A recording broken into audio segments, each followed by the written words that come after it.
minns ju den tid du gav mig life billar yo. Nu vill jag kunna ge tillbaka allt jag inte kunna ge förut. Det finns ingen annan där som kan stå här by my side, oh why. Sättet du rör på det får mig att dö för det baby. För de här yardis, de vill ju bara dra ner oss. Men du är fett och vanlig. Och det jag lägger av min tid, jag vill ha dig. Du får mig känna safety. Jag kan nog leda dig baby. Och jag kommer aldrig ändra mig. Aldrig.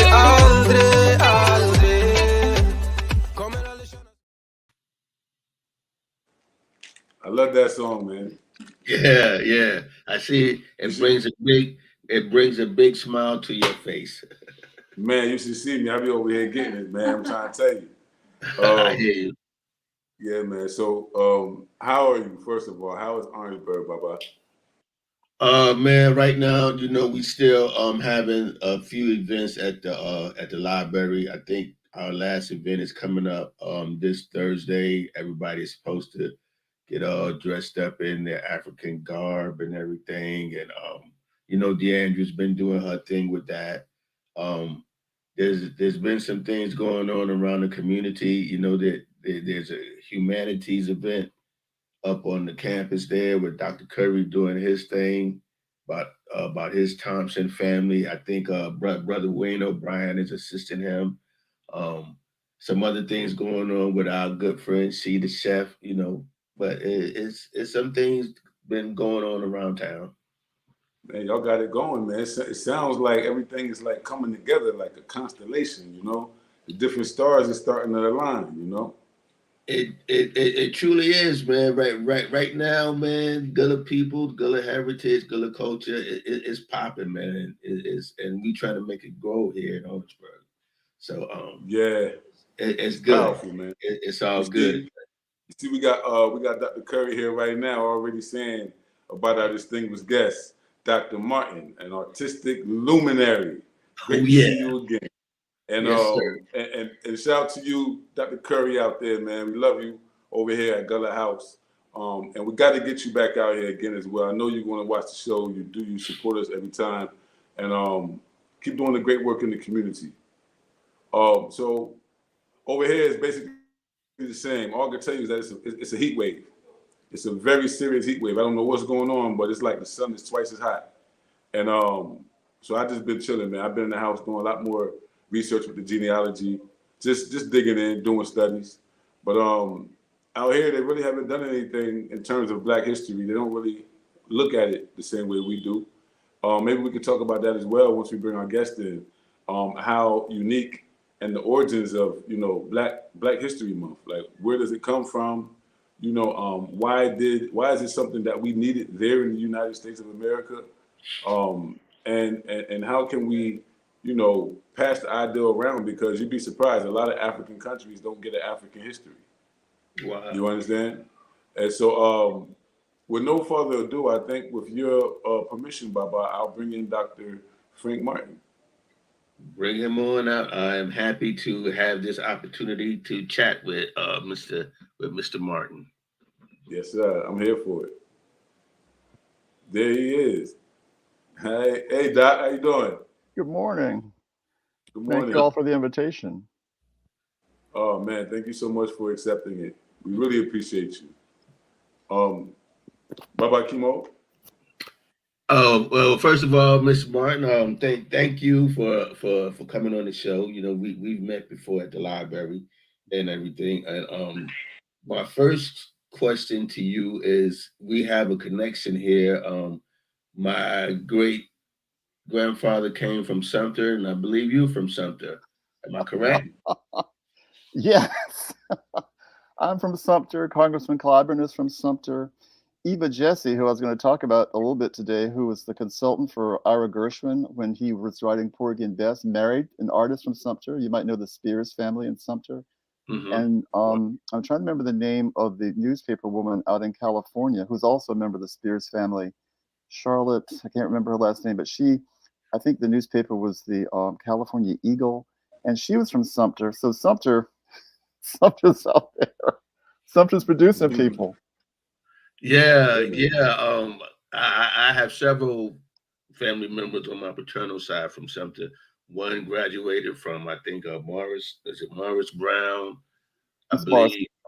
Yeah. Well, it's Morris College in Sumter, but there's a Morris Brown also. I think Well, Morris Brown's in yeah, Atlanta. Yeah. yeah. I think it was probably Morris College that he had graduated with from. But yeah, no, I have a lot of family members down in Sumter.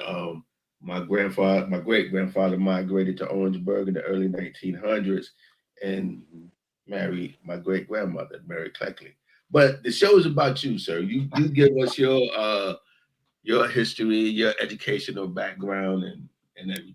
Yeah, yeah, for sure, for sure. Well, let's see. If I talk about myself, um, so I was born in Sumter, and I went to the local public schools there, and including the old Stonehill School, which has been destroyed, which was a school run by African Americans. But the unusual thing about Sumter, in part, I think, because of the air base, Shaw Air Force Base is there, it was always a kind of international community. And so I was involved in a family of, I mean, my family was educators. My great aunt taught most of my teachers. My grandmother was a teacher. My mother is a teacher. My aunt was a librarian. My uncle was a professor.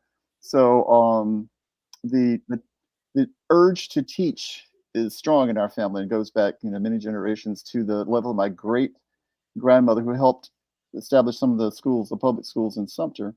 And my great aunt worked with Mary McLeod Bethune. In fact, I have a picture of her from the Kendall Institute. And my father used to regale me with stories about Mary McLeod Bethune coming to our house and sitting on the porch and talking about aunt. Her name was Anna Josephine Martin Murray. Um, you know, because the women in that time, because I'm probably older than both of you, I'm pretty sure. I've got white hair. See, uh, Yeah, the women in that time, because of the colored women's clubs, were very concerned with the quality of what was happening, the experience that young people were having. And my great aunt was in the colored women's clubs, and she was in the mothers' clubs. And the mothers' clubs would go out, and in the same way that the Sunday Society works in traditional Mende society, she would go out. The older women would, gather young women together. They would tell them their responsibilities. Now, I wasn't prepared for what we were going to do. I didn't know what we would be doing, so I did not pull up images because I usually work with images because I was trained as an art historian, and then in addition to the training as an art historian, I studied philosophy. And so my specialty, my area of specialization is cultural interpretation and judgment. Axiology is the philosophical field, and axiology includes um, all forms of judgment: value theory, aesthetic theory, um, anything, ethics, anything that has to deal with how our mind receives information, assesses it, and then makes a value statement, a value judgment about it. And so I went into that area because, having been trained as an art historian, but also doing contemporary art criticism, it was not adequate, I didn't think, to have an art historical background if you're looking at contemporary works of art, because contemporary artists is operating in conditions that are different from what happened in the past. And then also, if you're looking at works from many different cultural contexts, then you have to have a framework of reasoning about trying to understand something that might be completely unfamiliar to you. And so that's why I decided to go into philosophy to sort of augment and amplify my understanding of art history and the structures and methodologies of art history. Now, y'all have to interrupt me because I'll just talk endlessly. actually, I love learning. So you are the educator. Absolutely, I want to appreciate you and your family's legacy of education in our community. It's very vital that we maintain that legacy, and just to see that we still got the pillars standing in our community. Those educators, man. Without y'all, we're nothing. I mean, we don't have a chance. We don't stand a chance. And to see that you come from a lineage legacy of that, I definitely applaud you and your family for continuing that. And I'm even more prouder to have you on Gullah House Show today. having you have, really said that out your own mouth. We had a few questions for you that we wanted to ask, but they're really broad. So we really planned on you just talking, and you just took me away with that. You could have kept talking for another 10 minutes, brother. Don't let me just run on and on. Ask me questions. Yes. That might help focus what I would have to say. Yeah. So you brought about a lot of questions there. I wanted to ask probably something more personal that would be insightful for those students out there that will get access to this video in the future. Coming from that kind of background where education was priority, emphasized, you was expected to excel. Absolutely. And so many of our young people are trapped in do they rebel and run away from school, or do they focus on their education? What made you develop the kind of fortitude and discipline, self-discipline, to really excel in education the way you did? If you could advise the young students out there, understanding the challenges and you being an educator and everything, what would you advise young students out there that's really, the pillars of the future, just like you are for now? Well, your question is complicated. And I'm going to say it's complicated for this reason. The young people today are not experiencing the world the way I did. So the first thing to say to you is that I was raised in an extended family. So it's my mother and father were there, my grandfather, my great aunt, my grandmother, my aunts, my uncles. So I had this, and they're all people, like I said, all of them in some way were involved in education. To some extent, my father was a farmer, my grandfather was a farmer, and his father was a farmer. So they farmed their own property, so they had a certain amount of autonomy. And then my great-grandfather insisted that all of his daughters go to college. And this is, at the beginning of the 20th century, because my great-aunt was born in 1886, I think it was. And so he insisted all of his daughters go to college because he did not want them to be dependent on men, and he did not want them to be dependent on an income from someone else. So there's this urgency in our family that I think it marked myself and my sisters, and there was an emphasis on sort of self-actualization, is what I call it, which is why I ended up going to something like philosophy. So the other thing is that I was completely spoiled as a child. I was just ruined rotten because my great aunt read to me all the time. I probably read my first book and started reading at 2. One of my earliest memories is like 2. And she would just take, we had all these, we had encyclopedias, but this is the thing. They were teachers, they could put the encyclopedias in the home. I had the benefit of relatives, and many people don't have these benefits. And this is the thing that I realized when I'm trying to work with young people now. I had these relatives who were themselves exposed to incredible African-American intellectuals. My uncle went to Fisk. W.B. Du Bois had gone to Fisk. He worked with people. Yeah, so he came up in that enclave of excellence is what is required. You just didn't have any opportunity. You're not allowed to not do your very best. And his wife, my aunt, who was from Baltimore, went to Howard. And so she studied with other people that I studied later, Lois Milo Jones, Alain Locke, Ernest Just left South Carolina and went to Howard. So these, and like I said, it's just accident of birth. Someone like Mary McLeod Bethune worked with my great aunt, and they had a similar mindset. They had a correspondence. They were all about uplift, and they were kind of what used to call race people. And I used to hear that kind of discourse in the house about excelling. I don't think in many families today where young people, that if there's one parent and that parent has to work 3 jobs to maintain the household, and their children are being raised by the television and the phone, it's not fair in one way to expect them to do what I was doing. So I don't have that expectation, but as someone who's teaching, I try to model curiosity and openness. And I try to find out from my students. I'm a big advocate for what I call the Socratic method. And somebody said, Socratic method, that's Greek, that's not African. What are you talking about? Well, Socrates, like Plato, like Aristotle, studied in Egypt and studied in North Africa. So all of Greek philosophy is predicated on the Kemetic teachings of the Egyptian priests, because that's who had the, so people just, the more information you have, the more you understand about what intellectuality is, the more you see, oh, that's a very African thing. I need to be researching. I need to be studying. Who charted the stars first? The Egyptians and the Babylonians, the Assyrians. So with that kind of grounding, like I said, I don't have an expectation that everyone will come to the education environment with the same curiosity, but I do try to do everything I can to try and excite that curiosity in the young people I encounter. Right.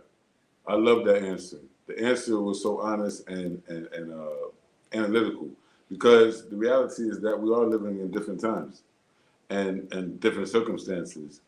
And you had exactly what you said. You had the advantage of an extended family that had great connections. My thing would be, how can we bridge that? How can we make it more possible to electrify, like you said, uplift those who don't have the family environments, who are being raised by phones and television?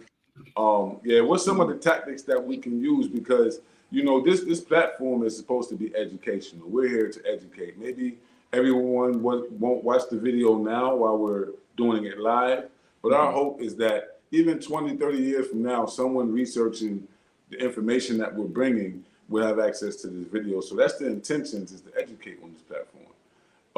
And so we know that you have to see social media and take the community education approach and create these grassroots platforms and, push to make them popular and support each other.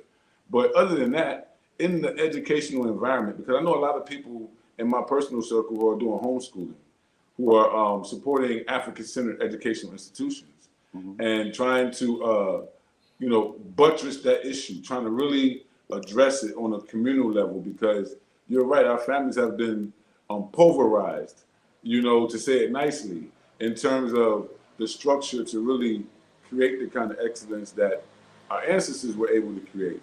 Sometimes you hear people say we're not our ancestors. I wish we were a lot more like them. I wish we had a lot more of their interior makeup. But what would, I guess, as a follow-up question, how can we, what's some of the tactics that you would suggest for people like us who are grassroots organizers, just trying to spread information? What's some of the ways that you think we can compare or connect the intellectual world with the grassroots educator world as well? Have you ever heard of someone named Septima Clark, who happened to be she's from Charleston, the Gullah? All right. Yes. So Septima Clark, she established civics schools that now I guess you call them freedom schools. And a freedom school, after you've had the education that's available to you through a public institution, these are after-school programs or weekend programs. And the purpose of the Freedom School was to educate people on things they needed to do practically, like to show you how to fill out a voter registration form. She taught reading by letting people read the young people know what a Sears catalog is, but it's something you would use to order materials for yourself. And in order to gain the benefit of having the access to what's in the Sears catalog, you had to be able to read it. So she would teach people to read something practical. So I'm a big advocate for after-school programs. And I know young people are often tired and the parents are tired and, oh my gosh, what are we going to do? The parent has worked all day and they come home exhausted. Now I've got to drag you off to some after-school program. So all of that comes down to funding and taking advantage of the resources that are available through places like the Biden administration, things like Head Start, which was actually started by the Black Panthers, because the Black Panther Party did those school programs for education. So that is the thing, but we have become so dispersed. And the reason it's so difficult for young people to focus on this kind of intellectual activity is because at first it looks like it's hard. If I have difficulty reading because there are no books in my home, there is no one reading to me, I never read aloud. I go into an environment where there are people who are more fluent in reading. I become embarrassed. I don't want to embarrass myself or be humiliated or have someone look down on me, because prestige is a very big thing in all Black communities across the board. If you've studied African culture, they're very prestige driven. And so the environment has to be supportive of the young person so that wherever they are, they can come into that environment, feel safe, and amplify their awareness and understanding. That's not always something established in educational environments. Why? Even with our own people, sometimes people are hostile to individuals who are having a little bit of difficulty. And the educational environment has to be supportive of people from where they are to get them to the ultimate goal of fluency in cultural literacy and in being able to do the things you need to do to function and prosper within the culture. And in these Western cultures in which people have to function, fortunately or unfortunately, being able to navigate complex texts is very, very helpful. It can be very important. Now, what often happens is because of television and stereotyping, people see, oh, well, there's an athlete who's making, a contract for $10 million a year. There's someone who's in the music industry who didn't finish high school, and because that person is talented or gifted as a musician or as a wordsmith for music, that person's raking in $30 million a year from the royalties from their music, from their rap song. But those instances tend to be exceptions to the rule. The majority of people will not necessarily benefit from that. The internet is now offering people opportunities to do things like have OnlyFans or podcasts and have advertisers. And so I have students, like I had a young girl, she had a makeup business online. And she was still she was still coming to school. She was in my class. She was getting some income from that. But the motivation to engage with her studies seriously, because she was able to make an income, she was using her intelligence in one way, but she was not developing it in another way. And so getting people to discourse, to be involved with complex ideas is not an easy task. It just isn't. There has to be a supportive culture around the young person trying to develop to help them move forward and amplify what they learn. And I found numerous students, I have so many students who, once they're introduced to the idea of your mind is a rich place in which you can prosper, your mind is something you must develop, that you have these original thoughts. You are having experiences, whomever you are as an individual, that no one else is having. Your point of view is completely unique. Only you can add your voice to our conversation. Come in when you're ready, but definitely you should contribute, because I'm going to learn something from you. And that has sustained me teaching for more than 30 years, because it's just exciting to go into a classroom where I know I'm learning from the students, although I talk a lot, obviously. But the main thing that I would say is the community itself has to support and has to value education. Education has been devalued. Because of COVID, now teachers are beginning to get more recognition and more pay. But often, and I don't know if either of you has ever worked in the public education sphere. Have you all actually been teachers? No. So, and this is going to be, I'll probably get into trouble for saying what I'm about to say. So I have a number of students who've gone out into public schools, and they are working constantly to try and bring young people forward. But if you have 30 students in a class and you have 4 classes or more a day, your contact with all of those people is diminished, because you may have only 45 minutes to get through the subject matter and handle all of the other things that are going on in your class, the behavioral issues. The child's home life is going to seep into the classroom.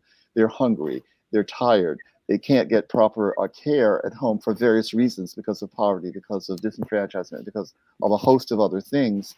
And that teacher alone cannot handle all of those situations. It's impossible and absurd to ask that teacher to handle all those in that situation. So that's why investment in public education is so crucial. Now, you mentioned private education, homeschooling, which is available to some people. And if you yourself are well educated and are able to support your students, if someone is working, income is coming into the house, you have a business you can control, that's a viable option. And I've seen wonderful results from people who are schooling their children themselves. They excel. I have one student, she was trained as a teacher. Two of her children are at Howard. They both had scholarships. They're excelling. I think a third one went to, and she sent them all to HBCUs because she had gone to South Carolina State. A third went to another school. I can't remember where the other one, I think the other one was at Hampton. Brilliant, incredible, performing just off the charts. Their mother was a teacher. She was trained in traditional pedagogical method. If you're homeschooling, it also puts an onus on the individual who's going to be responsible for providing access to that young person to make sure that they themselves have sufficient access to the complexities that young people are going to face. And young people are just facing things that no one in the past, whoever heard of a deep fake? Whoever heard of the manipulative kinds of information you have on the internet? How do you tell and verify which source is appropriate? How do you verify what is correct? In an information age, in a society where information is coming at you from every direction constantly. How do you value African culture if you don't understand anything about it? If you look at and see these ridiculous representations of African civilizations on the various kinds of television programs you usually see, as opposed to having someone direct you through the community of the Songhai, of the Dahomey Kingdom, of the people of Benin, of the people of Ile Ife, of Great Zimbabwe, of ancient. You don't see what Africa was, and you thinking Africa is this. People think of Africa as a country. They don't see the 52 different countries in Nigeria alone, 250 different ethnic groups.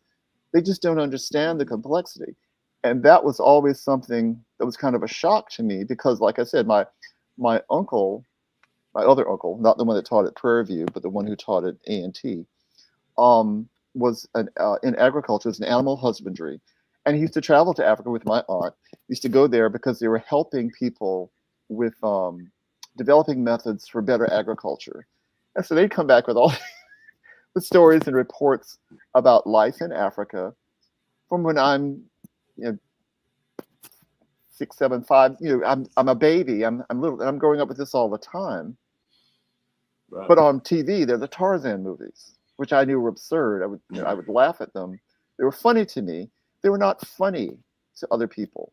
That was not funny because it was a stereotype, and people misbelieved information about themselves. Because I'm realizing, especially now, there was no one in their lives to correct their disinformation, to tell them about the complexity of the Sande society, which I just mentioned a moment ago, of the Poro and what they did for communities. So getting access to the information, I think maybe we have to train the parents. Maybe it's teaching the parents. That might be the key.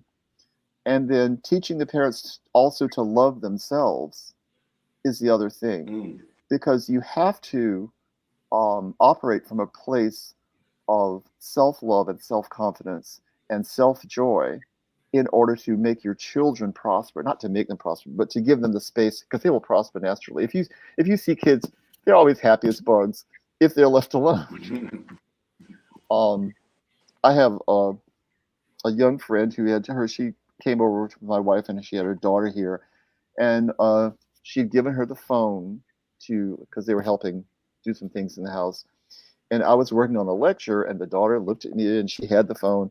And so she came around, she started showing me the videos on the phone of how she'd gone to Disney World and how she'd done all these things. She started telling me about her life. And so I finally got her to sit down, and I started going through a book. I started reading to her. And she kept trying to make the images in the book move with her finger, like you see on the phone.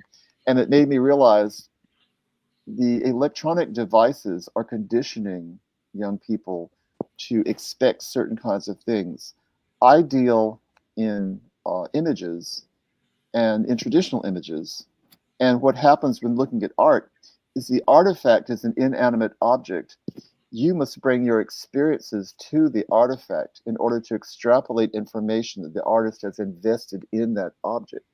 And if I, like I said, if I'd known, I would have come in with pictures like the Ninde, the masks of the Bundu Society, and what those masks mean and how they might be interpreted and how they were used as teaching tools for young women in a community. And that is, I mean, art is one of the main ways, art is one of the principal ways in which valuable lessons can be pulled out. And interrupt me, like I said, I'll talk. Yeah, you just really like, you have a great way of educating us. Well, me, I enjoy your style of educating. I can listen to you talk and retain the information and get it very easily. So hopefully everyone out there is getting this lesson because you're teaching. You're not preaching this Sunday. You're teaching this Sunday. You know. I come from a long line of preachers. You want to say real quick? Say again. Baba, you want to jump in real quick? Oh well, no, I agree with everything, and I am enjoying the conversation here. But before we get too far, I wanted to ask you about. I know you worked up on State College and everything, and you're familiar with Dr. Turner and the Gullah connection to Orangeburg. Can we get you to talk about that a little bit? Before I do that, I want to give a shout out to Dr. Walter Curry, by the way, who did that program on his family, the Thompson family. He's done a couple of books on his family, and he's into studying genealogy, and that is so crucial. It is so crucial to aim for self-knowledge because that is what happened with Lorenzo Dow Turner. So Lorenzo Dow Turner was born in Elizabeth City, North Carolina. He was educated, I think, at Fisk, I believe, and then he went to Harvard, and then he went to the Chicago, University of Chicago for his PhD in Roosevelt University. University of Chicago. Roosevelt University is where he taught. He went to the University of Chicago for his PhD. Yes, he went to the University of Chicago. So then he came to South Carolina, and he was teaching a summer course, and that's where he was exposed to Gullah speakers. And he realized when he heard these Gullah speakers that these sounds were similar to indigenous African languages. And so that prompted him to begin this study. And he came back over a period of 20 years to interview people, Gullah speakers, indigenous Gullah speakers in our area, and to begin to work on his book on Africanisms in the English language, I think is what it's called. So he published it in 1949.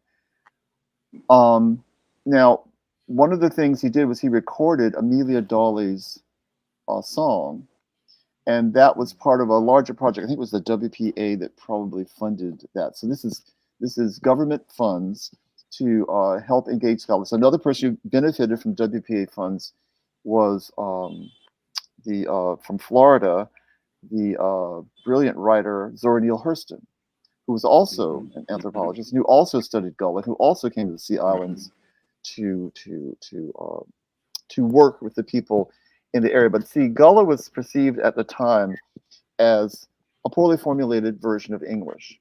Now we understand it to be a Creole language with its own rules. Many of the linguistic rules follow traditional African speech with substitutions for the third person objective and third person of a direct reference, nominative form. In some African languages, there will be no distinction. So I, as a young person, because like I said, we were raised on the farm, and I used to hear Gullah spoken in Sumter, because it's like inland Gullah. Yeah. So I'll never forget, there was a lady who lived on the property. She rented a house on our farm, and she would help us with tobacco. You call it putting in tobacco, is what we used to call it. And you harvested the tobacco in the summer. And I was the person, I was stringing tobacco, so I was always under the barn stringing tobacco. My father would let me go out and what they call crop or break the leaves off. But I would be understringing the tobacco. And I'll never forget her name was Mrs. Cabbage Stalk, because after freedom came, a lot of enslaved people could choose their own names. And in Gullah, you also have the things called a basket name. Like I have a nickname because that's a big tradition, and it stems directly from Gullah. But so everyone has a secret name that your family calls you, and you have your official name. But anyway, I was working with the farm, and Mrs. Cabbage Stalk was there with her grandson, and her grandson was too young to work in the tobacco, and so he was playing around the tobacco barn. And she said to him, and I'll never forget it because it was just so, it was like music. She said to him, "Willie June, get out that barn for them no shoulder come get you." So Willie Jr., get out of that tobacco barn boy before the no shoulders, the snake, the rattlesnakes, and snakes would be in the because there were rats and things around the tobacco barn and field mice, and they would be in the corners in the cool trying to get away from the hot sun. And it was like poetry. I never thought of a snake as a no shoulders, but it struck me. I heard her, and that is kind of, I guess that was what Turner heard, and so it made him curious. And so what happened is he ended up studying these Africanisms in spoken English, which connect to Creole, which connect to Bajan, which connect to Jamaican, which connect to Belize, the dialect spoken by people in Belize. So there are these African diasporic connections, but it's a transactional. It starts out as a transactional English Creole tongue, because if you were from the various ethnicities in Africa and you were forced, coerced into labor in America, you would have no shared tongue. If you spoke Mende, somebody spoke Fai, somebody spoke Temne, somebody spoke Yoruba. People are speaking all these different languages. The shared language is English. And then on top of that, the enslavers forbade you to use your indigenous tongue because they're afraid you're going to plot and plan a rebellion, which of course people did too. You had the Stoner Rebellion, the Denmark Visa Rebellion. And the resistance by the Gullah is phenomenal. I mean, that was the basis of the Seminole Wars. And you have the Black Seminoles, which is something else we can talk about. But the Gullah history, and especially with resistance, is so extraordinary and brilliant. And I can see why Turner was just thrilled with this. I think I saw somewhere online, somebody said something about, well, why isn't there a marker? Why isn't there something? Yeah, I said that. Was that you? That was me, yeah. Calling into account the administration of the school. How dare you? No. All right. So again, I'm going to get into trouble. I need to hold my tongue. All right, I'm going to say it anyway.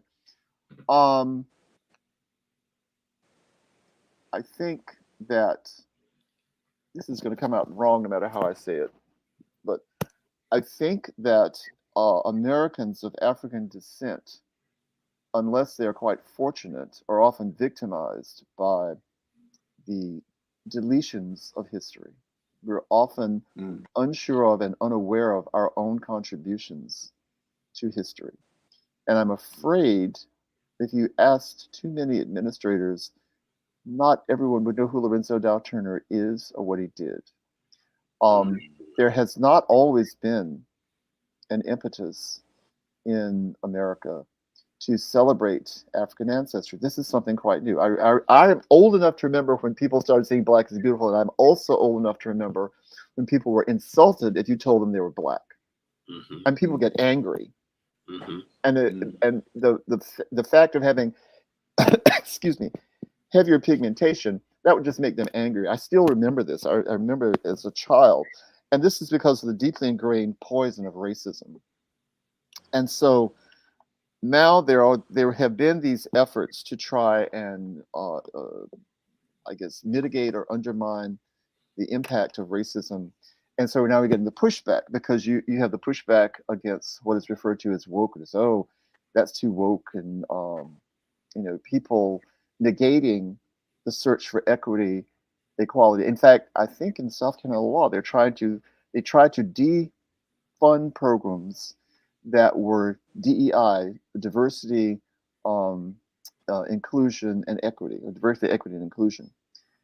And that is a pushback from a perception of too much progress by persons of African ancestry, following, in particular, the election of Barack Obama, who was a person of, in their controversies still surrounding the presidency of Barack Obama, where he is blamed for American racism, which is just the most absurd thing I've ever heard in my life. But it happens. It happens. And it even happens from members of the African American community. It happens because of how we think about things. So our thinking is crucial. So Lorenzo Dow Turner was a person who, because of his wonderful education, he was able to recognize the value of the Africanisms in the speech patterns of the people who were in areas that were often not so exposed to Eurocentrist speech. Now, my speech is probably very standard academic speech because that's how we were raised in our family. I heard Gullah speakers around us, especially because we were in the country, but we were always instructed, myself, my sisters, my parents, all the people very well educated, they were always instructed to speak the sort of standard westernized academic English.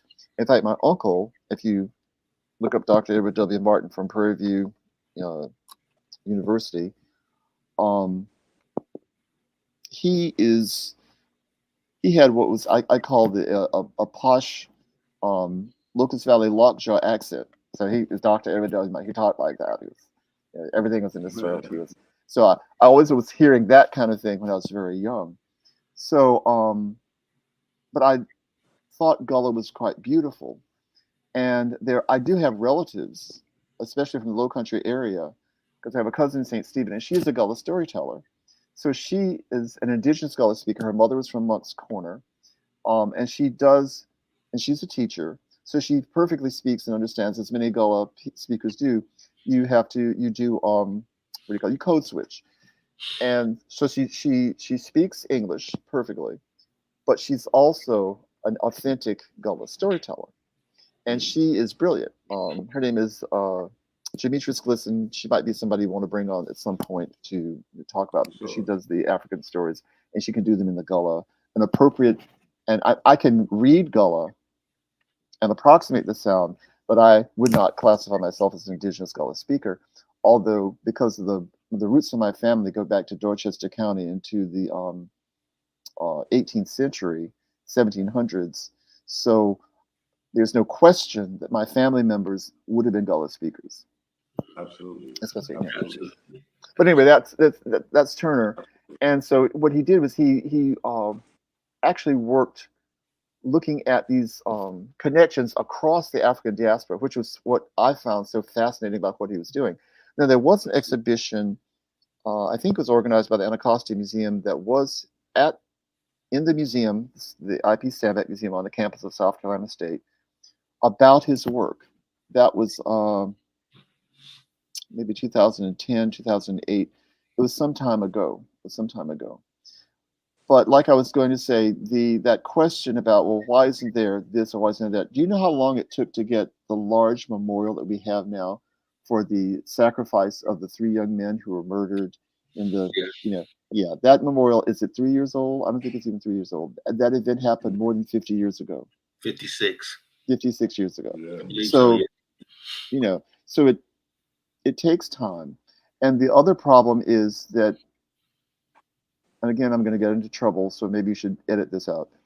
But Americans of African descent working in academic environments are often under siege, and it can be a hostile and confusing place. Like I said, I was lucky.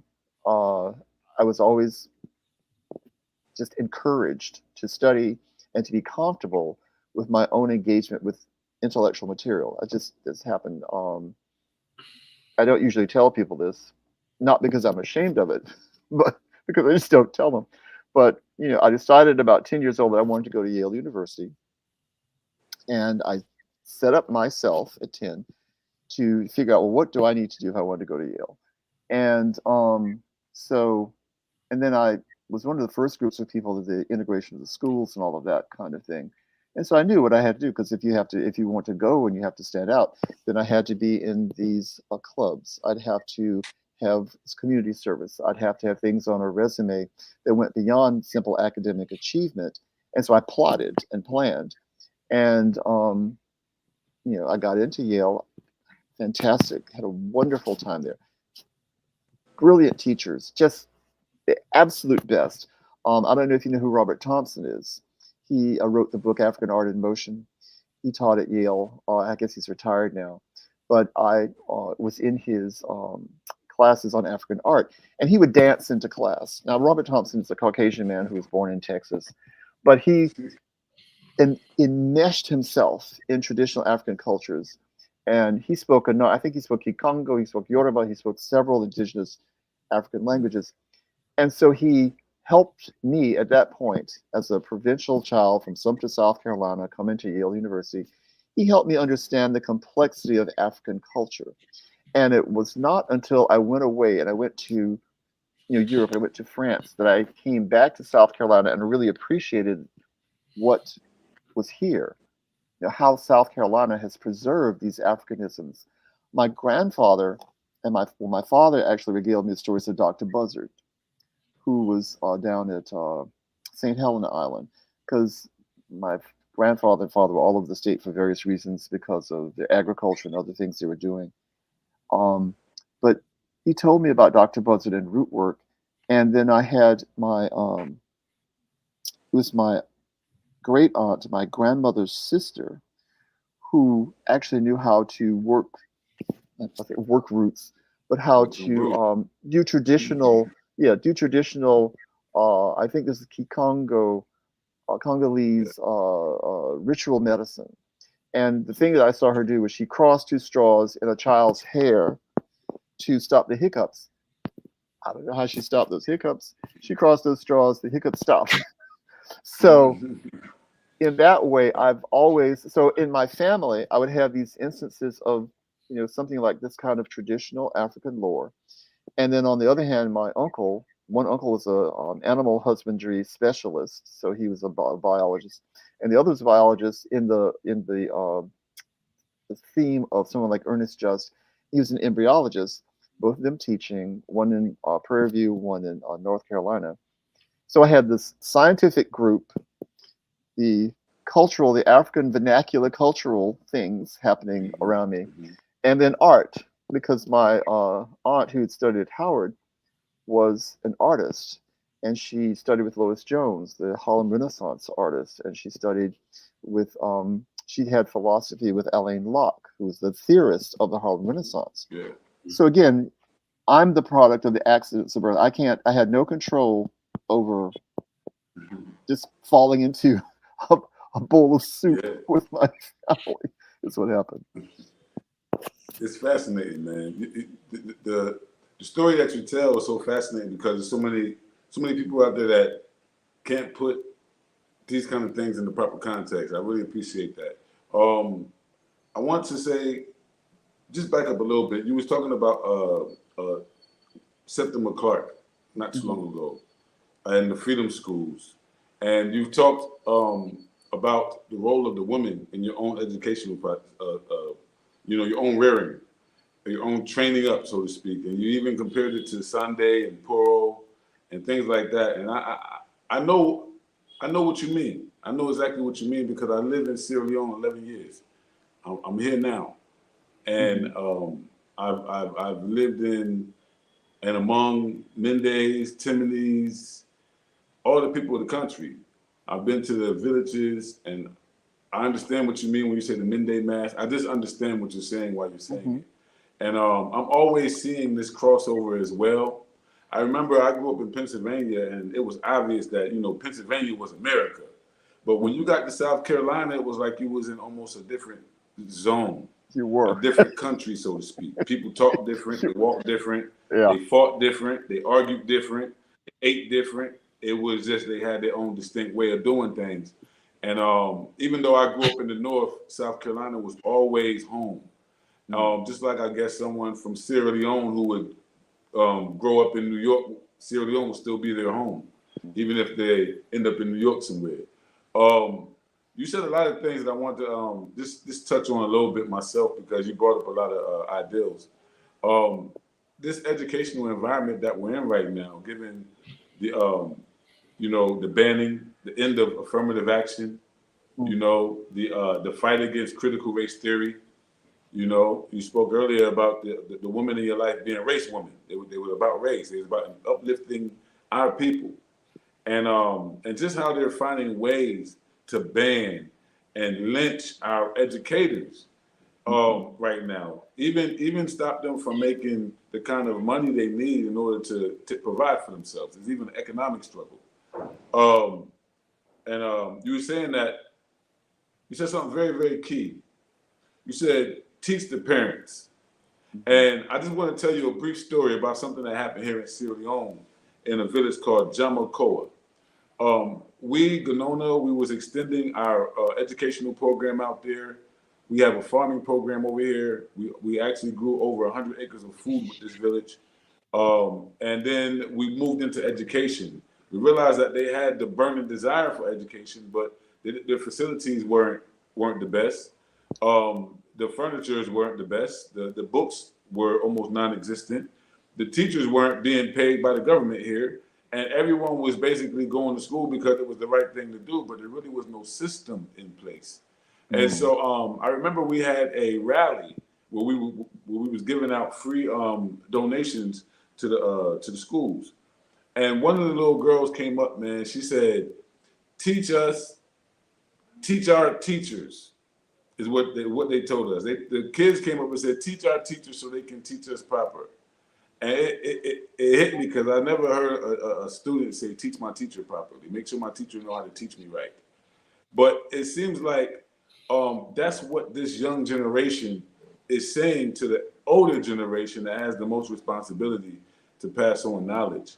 But you also said a few things about the Gullah Geechee, and I recognize you as a Gullah myself. If your family Gullah, you Gullah. Whether you got the language or not, the language is not the total package. It's the cultural experience that you're talking about.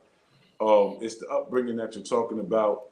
It's that fortitude, those institutions, like you said, Poro being a brotherhood, a fraternity, so to speak, of men, where they hold themselves accountable in all areas of manhood, whether it's being a husband, being a hunter, being a dancer, being a singer. Whatever role you have, you hold yourself accountable here. And so if I'm in Poro, for instance, and I do something wrong, there is a law within the society. I might have to pay a goat. I might have to do 10 days free farming at the community farm. I might get punished because I violated the code of Poro. So this is how we kept our behavior consistent with our interests in traditional African societies. And I just thought it was amazing that you would mention these two particular societies in context of what we're talking about. South Carolina, Gullah Geechee culture, from the low country to what you said, the inland Gullah. Now, growing up, I was pretty much exposed to that way of talking. I wasn't exposed to the real deep Sea Island Creole. But even the Creole that I was exposed to in my ancestry, I was able to interpret Creole for myself here in Freetown when I got here. I didn't need an interpreter. I could figure it out even before I could turn my words and talk it back to them. I could interpret it just like you could. And so I just wanted to let you know I understood what you were saying. It's very, very clear. And I could imagine Dr. Doe Turner just moving around, having that same experience. And, our story is such a beautiful story. But one of the things we push here on this show and in our organization is the full recognition of the cultural heritage. At times, like you were saying, we have people from outside of our academic community who have their interests and have their views, and they can sometimes impose them on us because they have a dominant position within the educational, arena. And so there's a lot of ideals that we, the grassroots, can come up with that is not familiar in academic circles. One of them is that we believe that the Low Country should be farther, not the Low Country, but the realm of Gullah Geechee culture should be expanded farther.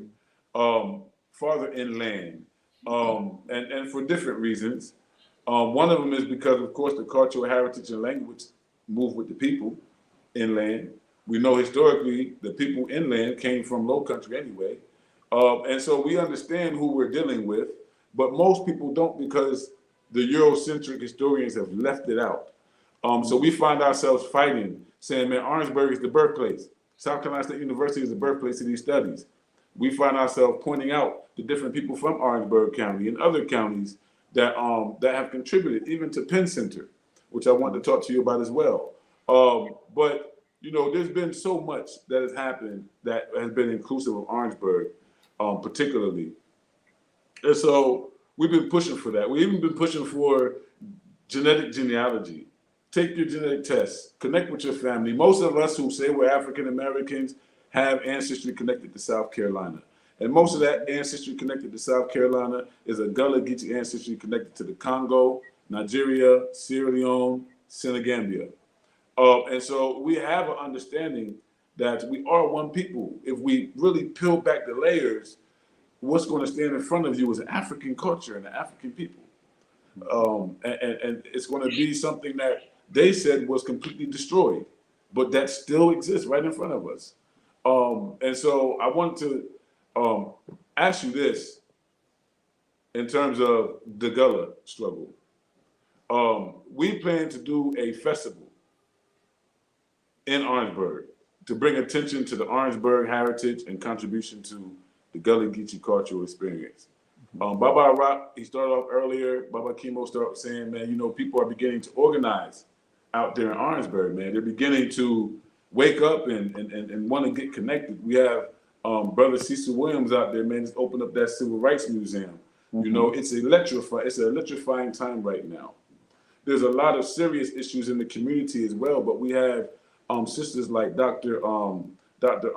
Celestine Davis, who's doing a great work. She's doing great work on reaching the children whose parents can't reach them, on reaching the students after school, just like you were saying about Septima Clark, creating these additional educational experiences that can take place outside of the educational experience. We have to restore that in our community. And I think that Gullah Geechee culture plays a big role in that, because once you begin to understand Gullah Geechee culture and the communalism aspect, how we struggled against racism and segregation and how we got to where we are, we understand that a return to the culture is actually a return to the ways of our ancestors that we need to revitalize this culture. I wanted you to talk a little bit about that. I know that you also worked with Felicia Furman on the Shared History documentary. I'm actually a Woodlands descendant from the Rowe family, from the Black Rowe family. Wow. Yeah, my great grandfather was Charlie Rowe. He was a descendant of Clancy Rowe and Jim Rowe. But Jim Rowe was a Redford. And from my research, I'm finding that he was a part of the 50 Gullahs that came up from Beaufort and was sold to the plantation right before the Civil War really got hot. So when the Union Army hit Beaufort, Thomas Fuller, he ran up to Woodlands and left 50 Africans there. And one of my ancestors is one of those Africans. So I say that because a lot of us have these experiences where these Gullahs have went inland. I want you to emphasize that. What else do you know about that? We have one great researcher, a young brother named Dominique. He's a family member of ours. He's always finding little nooks and crannies. He's always finding research that says, hey, they were talking Geechee on this plantation in Calhoun County. Hey, look, they was growing rice in Orangeburg. Look at this. They were. And so can you emphasize on this whole scenario of there being a broader and a larger identity at stake here? I think it's common sense, because if Charleston was the, I guess, the most significant port for the introduction of enslaved Africans into the country, especially up to like 1820, bringing in to that point something like 70% of all the Africans into the country. And where would you be stationed at first? You'd be in the Gullah speaking areas, learning the Creole language in order to function in order to be sent off into dispersed into various places. And so with that in mind, yeah, you have the inland gullah, the freshwater gullah, and you have the I guess the people Saltwater. from the saltwater people from the Barrier Island areas. So yes, I think that is appropriate. And when they did establish the Gullah Heritage Corridor, it kind of goes down I-95, and it's a pretty extended swathe of, and I think because Jim Clyburn understands that too. And like I said, I did hear Gullah speakers in Sumter, which is pretty far away. It's like what is it, hour or so away from. I mean, if it were in Georgetown, you could understand it, but in Sumter, it seems like unusual. But that's because of who was brought in and how exactly what you're saying. So yes, I guess it can be inclusive. It's also going to depend on what we are calling a Gullah speaker, because there were some discussions about who's Gullah, who's Geechee. Geechee speaks faster. Gullah, has a different, some sort of different intonation. So those kinds of assessments and territorial functions might be something that people will have to work out. I'm sure you probably know Queen Quet. Yes. Makeda Goodwin, who is so who is a kind of performance artist and interpreter, and who is the elected queen of the Gullah people, and who is a representative, and she's spoken before the UN. And so she is probably someone who's doing much to help with that recognition. But the truth of the matter is, Gullah is made up of multiple different African ethnicities. If people do the work, they would probably find that at some point there are ancestors who originate in the low country areas. They almost would have to be. And that is, again, because of the importance, like with Woodlands Plantation. I worked with Felicia Furman on that as a consultant, and the other person who was working with her was Vivian Glover, who's a very good friend.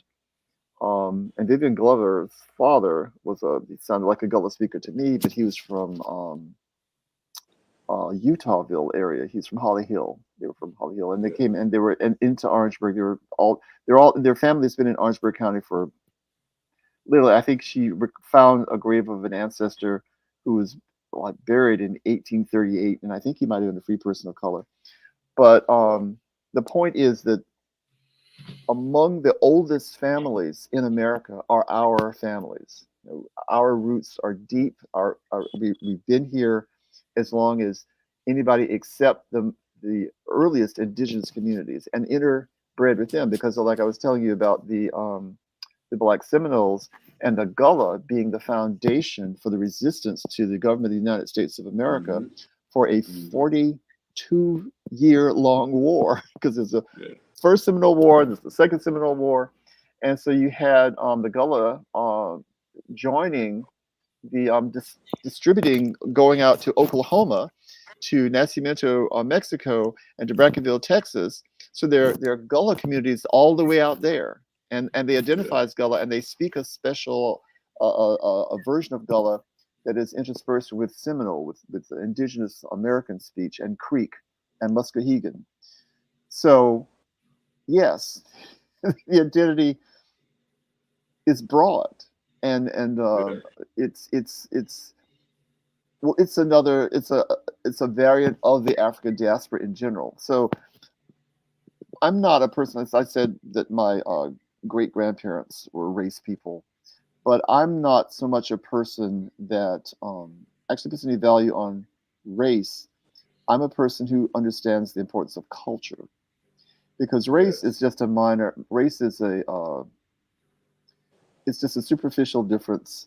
I mean, it's just one human race, and all of the people, modern people who are alive now, have ancestors that left Africa between 200,000 and 80,000 years ago. Everybody on the earth is of African ancestry. Mostly it's these East African women who left and became all the rest of the people.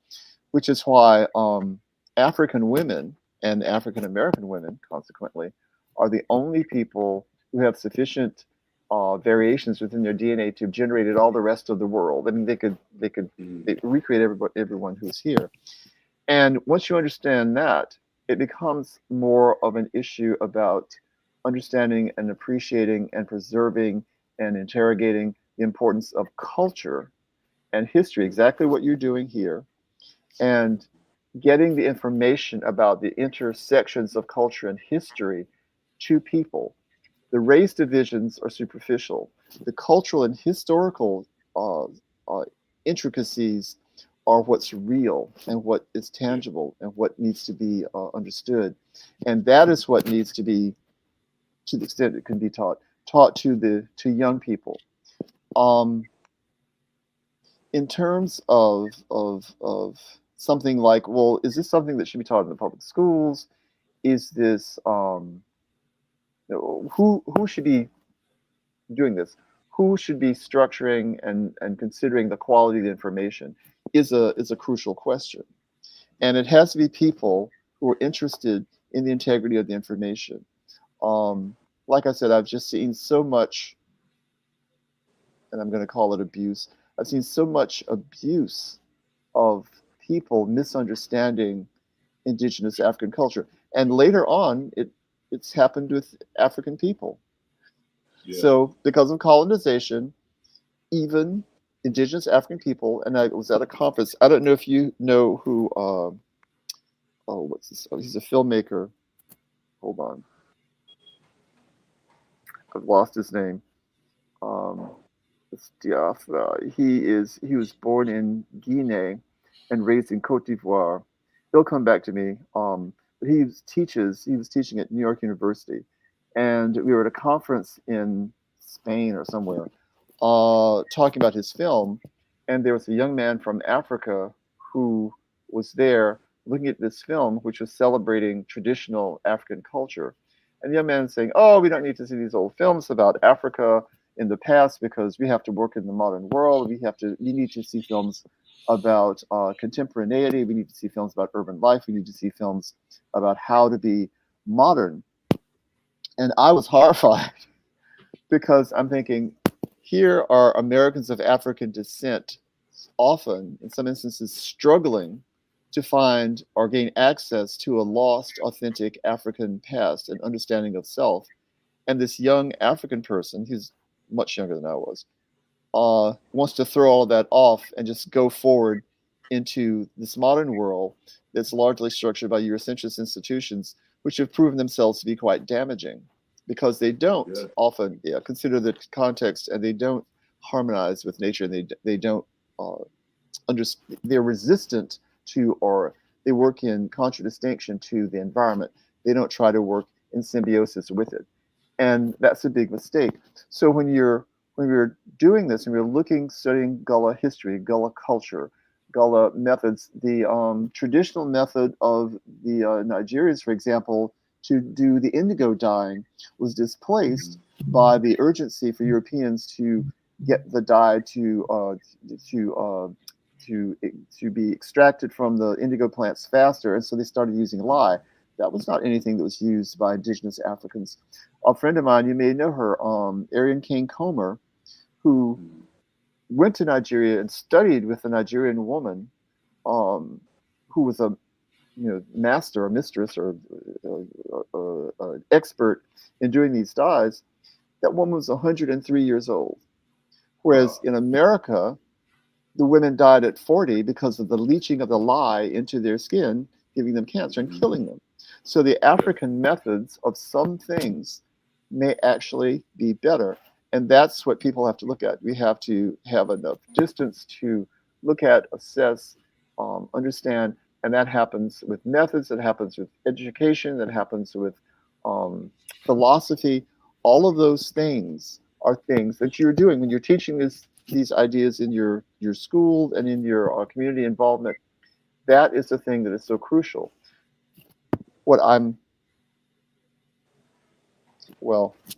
I'm probably in so much trouble now, it won't matter.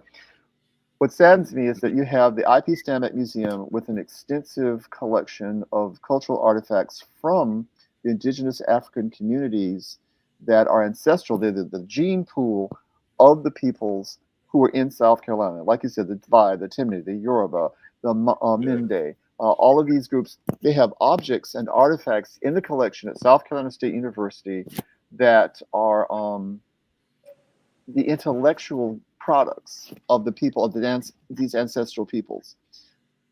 I don't really know if the administrators understand or appreciate the significance of that at an HBCU. I don't know if that's a concern. I don't know. I'm unsure of that. It depends. It was episodically important to certain individuals over time, and I worked there for 30 years. So sometimes there'd be someone who was important for. Sometimes people just don't care. But if you don't care about your cultural heritage, if you as a people, if we as a people don't protect our legacy, who the heck is supposed to do it? Who's going to go fight? Yeah. Well, I mean, it is. Well, on the other hand, they do collect the artifacts in the Metropolitan Museum of Art, the museums. And there's a repatriation effort now to take things out of the British Museum. Museums in, I saw one of the most beautiful collection of Benin ivory carvings in the Museo degli Argenti in Italy, in Florence, Italy, because they were used as tribute at the early establishment between the Portuguese and Spanish in the early transatlantic slave trade, which was often financed by Italians. So the Gullah heritage is this international phenomenon. It's just it's international. And even understanding that and the implications of that is something that if someone has a narrow idea about whatever is their discipline is, then they may just not get it. And I'm always, I'm that person screaming, the voice in the wilderness, the crackpot. I might be sometimes seen as everything. I've heard people say, "Oh, that Martin man, what is he even talking about? I don't know what he's all that African stuff. What is he talking about?" But I'm talking about building an infrastructure, an internal infrastructure of a recognition of our own intellectual contributions. To know that Robert Smalls, the Gullah speaker, is a hero of the Civil War. To know about the contributions of someone like Septima Clark in standing up and announcing that she was a member of the NAACP at a time when it was dangerous, when she lost her job when she did that.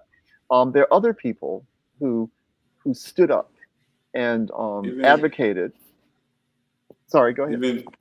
I was going to say, not even to cut you off, but even in the 18th century, you have those who were extracted from the Gullah population and took them to Nova Scotia and ended up being the founders of Freetown. You have David George, where he's one of the founders of the first Black Baptist denomination or congregation, right there in what used to be historic Orangeburg District, which is now Aiken County, Silver Bluff Baptist, and that was the predecessor to Savannah, to the first African Baptist in Savannah. In Savannah, and then even the first Black denomination, the Black Baptist denomination in Jamaica, was taken there by George Lady, who was part of that same series of pastors. So we have this legacy and this heritage and this history that's so rich that connects directly to us. That's why me and Baba is always emphasizing genetic genealogy. We have towns, capital cities, and countries that we've created off of our own ingenuity, our own intelligence. And when you look at, even here in Freetown, you have the Four Bay College, what they used to call the Athens of West Africa. If during the 1800s, if you wanted to get educated in the Western ways, you had to come to Freetown and attend this school. This school's first principal was a Black man by the name of Edward Jones from Charleston. Well, and so there's so much. Well, at Four Bay is where Joseph Opala worked, the guy who found Amelia Dawley's. Amelia Dawley is the woman whose song was recorded. The Mende song was recorded by Lorenzo Dow Turner. He found Jabatsi on this side. And right, so he went to find I'm trying to remember her name. Moran. I can't remember her list. Moran. Moran. So he found her. and brought her to what's her name, Jabati Bantu? Yeah. So Bindu Jabati. Bantu Jabati. He went and got them together, and then they had a kind of homecoming ceremony. And so, I mean, I met Joseph Apollo. He's down at the Penn Center a couple of times doing things there. But yeah, that is that legacy and that opening. That is this. Gullah is not a narrow definition, not at all. I mean, it's concentrated in that corridor. It's concentrated in the areas along the Sea Islands. That's true because that is the introduction point. But of course, people don't just stay where they're introduced. They've dispersed into their Gullah descendants in New Jersey. The film by Julie Dash, what is it called?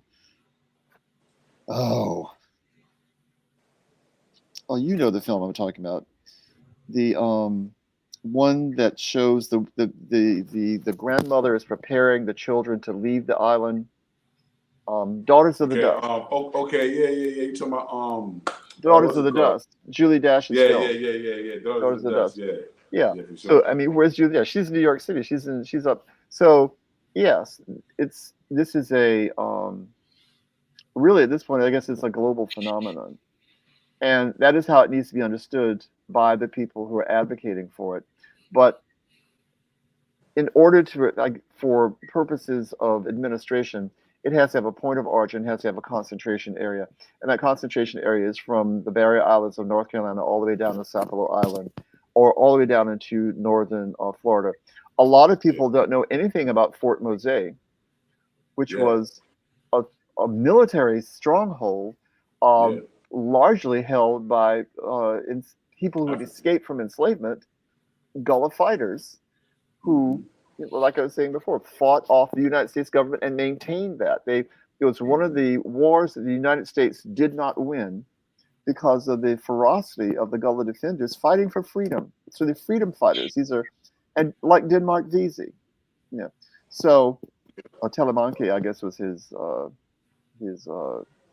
Mende name. Indigenous name, yeah. So yes, I think young people do need to know this, not to militarize them necessarily, to fight. No, it's important. Yeah, but it's very important because I'm sorry, so sorry. I was going to say that it's very important. It's very important that they know that we did resist. It's very important that they know that their ancestors were humans who put up resistance. And sometimes we won. In some ways, we never lost. And so, it's like you said, we have to tell the story, but it's only because of the attack on our narrative that that we have to almost apologize as we go. But we don't have to apologize, especially not on this platform. I would definitely want for the next generation to understand the military history of Black America as well. That it doesn't start with us joining their military.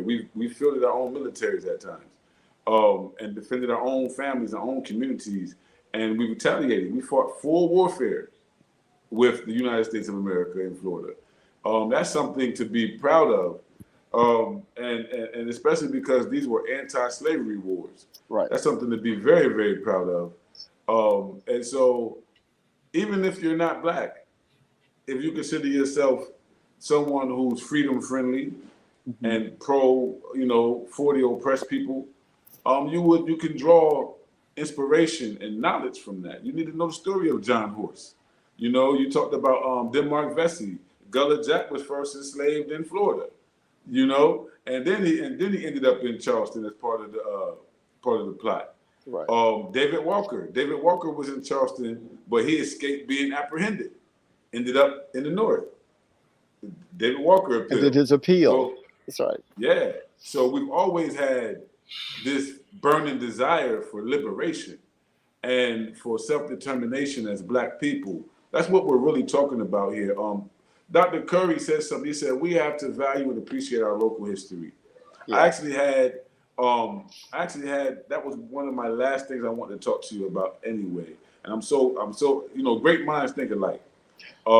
That's exactly where I want to end this conversation, is that we went all the way around the educational spectrum, talked about the culture and the vastness of the heritage and who we are as Carolinians. as Gullah Geechee folk. And now we're saying, okay, the local history. Because what we find, especially even in Orangeburg, where me and Baba Kimo is emphasizing. Then you have Brother Walter Curry, who's really highlighting some of the history of Aiken County. Him and Brother Wayne O'Brien, they're doing a great job of highlighting these dark spots, these blemishes. That if we don't know, then we would think we don't got no history. We don't think we ever resisted or ever put any points on the board. But you know, the local historians, the local researchers are really, what I would say, revolutionizing local history by even partaking. A lot of times, a lot of our history dies with the ancestors because they don't ever talk it. They don't ever tell nobody. And so just creating a new culture of capturing and archiving our own stories and publishing them and share them with the world is going to really blow the lid off of this overarching Orangeburg district, the role that has played historically, even within the Civil War, the Revolutionary War. It's really going to highlight this part of the state. And so the local history is very important. This is something that we're really promoting very well, a lot. What's some of the ways that you would suggest that we go about researching and even presenting our information? Because it's one thing to talk, and like you said, you know, you're a visualist, you're artistic with it. It's good to find the actual images of things. I think we need to have a collective, a common pool where we can share our ideals and contribute our information and begin to archive our own knowledge and develop our own programs that we can sustain for ourselves. You know, of course, to me, I think that's the solution. But tactfully, how important is it for us to be involved in this fight for our local history? And what are some of the ways that you would advise us to go about that? Well, what Dr. Curry did the other day was he incorporated Mr. Colin Crawford's paintings with the narratives that stem from his book. So he's using visual art in that instance to talk about the narratives, the stories in the book, because some people, I mean, that's one of the reasons that a visual art is so crucial, is because the old adage of a picture's worth 1,000 words. You can see something and it might spark your curiosity to investigate more. And so I'm thinking that one of the most important things is to engage students in critical reasoning by looking at and deconstructing works of art, African sculpture, traditional photographs, just to look at them and see what's happening. The idea of, you know, this is February, it's Black History Month. Why is there even a Black History Month? That is something that stemmed from Carter G. Woodson's idea that he wanted to educate young people on the contributions to American history and then to global history by persons of African ancestry, because the claim during his time was that Black people just had no history. I mean, that was something that was actually said, despite the obvious evidence to the contrary. That was a claim that was made, and he and Arturo Schomburg both wanted to fight against that claim. I don't know if it's so necessary now for people to fight against the claim, but it is a problem disseminating the information in ways that it would be palatable to young people, because the past sometimes seems to them like something that doesn't have any impact, but that past is determining our present experience to a great extent, because there's a Black History Month, because Carter Woodson established in the 1920s Black History Week, or Negro History Week, and then it was amplified to a month in 1976 because of the presence of Crispus Attucks in the Boston Massacre and the contributions of African descended people to the American Revolution. That's how you end up with a month of Black history in February, which is the birth month of Frederick Douglass, birth month of W.B. Du Bois, birth month of Langston Hughes, but also the birth month of Abraham Lincoln. And so there are reasons why, because I've often heard people that thing about, oh, it's in February, it's the shortest month, and they gave us, it's like, no, there's no they. Dr. Woodson decided on that month for reasons related to the contributions of Black people, and particularly of Frederick Douglass. So it's not something for someone to go. It's like when I see people.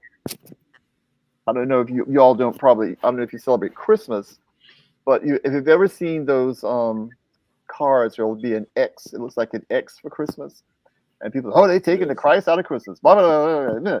And often there'll be Black people saying it. It's not an X, it's a key, or chai, I guess is what people say in English, but key from the first word of Christos in Greek, which means the Messiah. So it's not an X, but it's something that looks like an X. It's a key, and it's from the Chi-Rho monogram, and so it is actually an homage to the Greek origins of that term. And so the same kind of thing happens in so much of African American culture if we don't have access to the narrative that feeds the modern practice, then we don't appreciate it. That is the necessity of history, is to remember what something was, so that you don't throw away what is valuable because of a loss of memory. And that is the thing that, and the only way to do that is it has to be transmitted. It has to be transmitted through books, it has to be transmitted through literature, and it has to be transmitted orally, it has to be transmitted through experiences. All the different things that people can do need to be done. And the more people talk and think, I think the better off they are. We're talking, thinking, we're called Homo sapiens sapiens, thinking, knowing human beings. That's what we're supposed to do. We're supposed to communicate. That's why we have these vocal cords. That's why I can represent sounds, and the sounds can be heard and understood by other human beings because they symbolize ideas, and we understand that. And so I try to tell my students that they have to communicate. We have to encourage and hear from young people. And sometimes they've been so beaten down they don't want to say anything. They're afraid they'll be criticized. They're afraid they'll be wrong. They don't want to look like a fool. They don't want to be laughed at by their peers. There's a lot of oppression just out there stopping people from doing what they need, So at least in music or in poetry, sometimes things are communicated. The things that are being communicated in those instances are experiences. Some of it may be their actual experience. Some of it is distilled from popular culture. So it's, again, a mis-self-apprehension, a misunderstanding of one's own self, one's own history. The more they have of the proper narratives of who they are and how they came to be, the better off everyone will be, because then they have more access to a more diverse awareness. And like I said, I was just lucky. My great aunt kept a lot of pictures. I can't screen share. I don't know if we're probably out of time, but I have a lot of images of our ancestors. I even have an image of my great great grandmother, who would have been the last ancestor who was probably enslaved for most of her life, and who had run away. Wow. So the story we were always told in our family was that my great great grandmother Susan Kelly who had borne the child of the enslaver, and the enslaver was James Martin, who may actually have been a free person of color, because of course Black people enslaved people too. I have to do more research on his actual origin, but he always took a nap in the afternoon, and she had sewn a feed sack to take herself and my great-grandfather, his name was Frank Mason Martin, to get away. They swam across, I think it was the Wateree River. But she tied him into the feed sack, pulled the hair of the enslaver. He was sleeping deeply, and she ran away. She stole herself. And so the fact that this is someone in my family who had the presence of mind to reclaim her own body, because the legacy of slavery is that you didn't own your own body. You didn't really own your own mind. All of the intellectual capacities you had were controlled by someone else. You couldn't use your own natural inherent gifts to benefit yourself. someone external to your body made a material claim in your body. This is a horrible, insane, oppressive system, and it's still poisoning us. Yeah. And so there's a lot of counter information, counter narrative, and infrastructure building within ourselves that has to be accomplished in order for people to free themselves. And the work that you're doing is certainly part of that infrastructure building and becoming aware of all the history you just brought forward.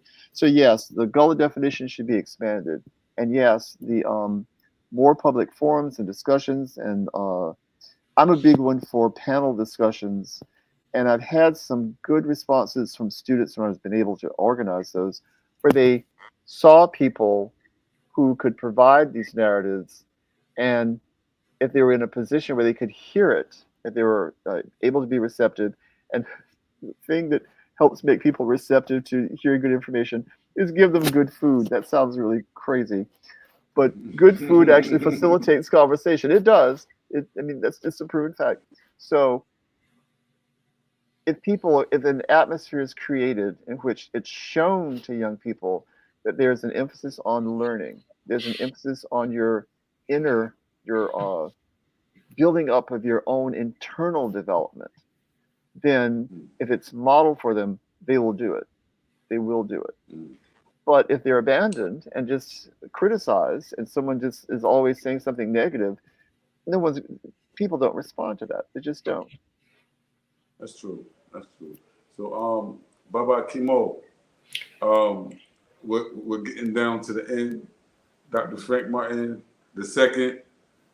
I could literally talk with you all day, because you're such a brilliant mind. I just love to learn myself, and you got so much to offer. Baba Kimo, any closing remarks? Anything you want to follow up on? Because you've been kind of quiet over there, man. I have been absorbing everything that Dr. Martin has said, and I appreciate him coming on the show. We definitely have to have you come back. But it has been an excellent experience, man. I've enjoyed it. I really have. And once again, thank you for coming on the show. Thank you all for all that you're doing for the community. And thank you, Dr. Curry, for coming. Dr. Curry Dr. Curry and I worked on, we had a festival, it's a Twigs Rose Festival recognizing Dr. Leo Twiggs and Arthur Rose, who's an educator at Claflin. And Arthur Rose was a Gullah speaker because he was from Charleston. Arthur Rose was, Mr. Rose was actually my mother's art teacher up on Claflin back in the 70s, late 60s, 70s. Mm-hmm. But yeah, I'm friends with his son. His son is a very good friend of mine. Bernard. Bernard, yes. Me and Bernard went to Felton together. I've known Bernard all my life. Good guy. Arthur Rose was not only an artist, he was also a civil rights advocate. Yes. And he was one of the first signers of the petition to integrate the schools in Orangeburg. Yeah. So, but that's a local history, Yeah. And he would do that Finch show to bring the community into. So people need to know that. And Arthur Rose was one of the organizers of the National Conference of Artists, which is it's actually an international organization, and he met and talked to and brought into the community some of the most outstanding artists from across the country. So and I find that arts is a gateway to help people begin to, because if you're responding to an art object, you're not criticizing someone else. You're investigating your own thought process, and it's easy to judge the object and not be judging even yourself, but to bring the issues to the fore. I was doing teacher workshops in the 90s and early 2000s, thanks to a grant from the South Carolina Department of Education. I'm going to stop because I know you've got to end. But it was so fascinating to do those teacher workshops and to use the art objects to initiate conversations and to point to certain kinds of issues that needed to be discussed within educational communities, because there was diverse workshops. There were not only African American teachers, there were teachers from all across the spectrum. But you could introduce so many interesting problems and social and cultural issues through the objects, because that way you're not attacking a person. You could discuss the issue that's raised through the object. And I think that, and when I worked with there's the McCord Center, which is for drug rehabilitation for kids, we again used a kind of therapy through the objects to get the young people to engage, to open up, and to start to reveal their own inner processes by looking at something external.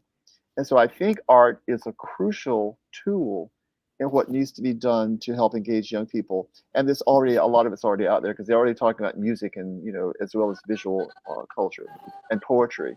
So I just wanted to say that that is, if used well, that is another way to do it. And I see Dr. Curry.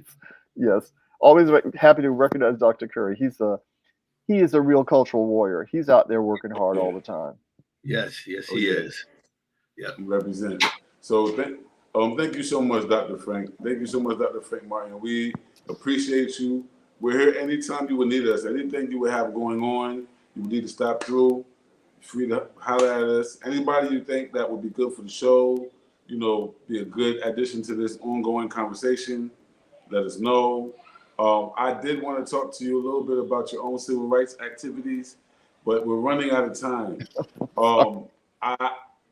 But for the sake of the show, for the sake of getting the narrative from the man himself, I know you've been doing work to expose the Confederate flag and the Confederate flag work. Can you talk briefly about that and let people who watch this show know what they can do in order to support you in that? And then we'll close out the show. Well, just very quickly. So there's a lot going on in our country right now with the process of memorialization. So what is public memory? What do we want to remember? How do we want to deal with the past, especially if the past is contentious? And the discussions I was having around the Confederate flag, that was the activity that we had in the library with Emily Harold, who did the documentary on the creamery and the flag that's there by the Sons of Confederate Veterans. So the issue is, well, how are the Sons of Confederate Veterans perceiving the people that want to what they think is eradicate their history? So that's an empathy problem. It really is. Now, should it be eradicated that this racist institution of legalized chattel slavery was a part of American history? Should that just be completely discarded and hidden? Or is that something that we need to discuss? Is that something we need to talk about, because we know the after effects of the dehumanization that it generated, but the people who are the descendants of those who structured that system really don't want to talk about it because it's really painful.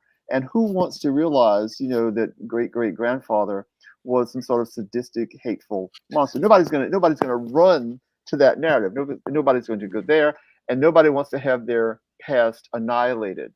So when we did have that discussion, and I was in a conversation in the library as it happened, I did ask a member of the Sons of Confederate Veterans, well, what if you could show the actual flag of the Confederacy, which is a square with a circle of stars, the 13 stars of the Confederate States of America, and the bars, and not show the contentious flag, although that flag with the cross, the stars and bars, the St. Andrew's cross, was designed by William Porcher Miles, who was a former mayor of Charleston. So it was a South Carolinian who designed that flag, which is why people are so invested in it. What if you could show the actual flag of the Confederacy? You can pay homage to your ancestors, but you remove the contentious symbol. And the one member of the Confederate was like, oh, well, yeah, that's possible. Because I'm seeing that I wouldn't want someone to annihilate my history. It's a difficult history. It has challenges, but it happened. It is my own great-great-grandfather was a member of the Confederacy. He thought he owned my great-great-grandmother. Oops. I think I'm cut off. Did I freeze? No, we can hear you. You can still hear me. Your screen froze, but we can hear you. My screen froze. I don't know what's happening there. But and I'm in a really terrible position there. But in any case, the point is that if people behave with empathy, if we're human to each other, I think we can find solutions. But compromise means that no one gets everything they want. And that's Right. I think that's a potential resolution. And that, on that note, I'm gonna end All right. because All right. Thank you very the much. Thank computer's you cut very, very itself much. off. Yeah, I see, man. The lights off. Thank you very much. We'll talk to you as well. We'll be in contact with you. Thank you so much. Thank you for the brother. invitation. Thank you both. Thank Absolutely. you. Thank you. I appreciate it. I appreciate you both so much. Thank you. Bye bye. Thank you. All Bye. right. Hey, bye-bye. Well, Chief, we've done it again. Another excellent show, man. We keep doing it, man. This was very good, man. He actually hit on everything that Oh yeah, that man. we love to talk about. So it's all good. It's good. I love the way that he was able to express his life, like how he grew up and make the connections historically, and that was great.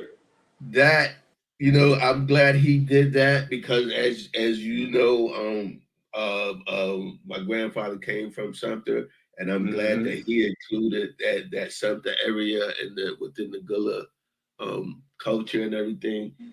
Until my grandfather came down and married Mary Cleckley, that it just goes to show what we talk about all the time. The culture expanded itself, and he proved it. He showed it. He told us about it. Oh yeah. Shout out to everybody who watched the show today. Got some good energy from Sister Bernice down there in Bowman. Of course, Baba Jamu came through. Dr. Kirk came through, and others as well. I see Brother Ben Achibi he came through as well.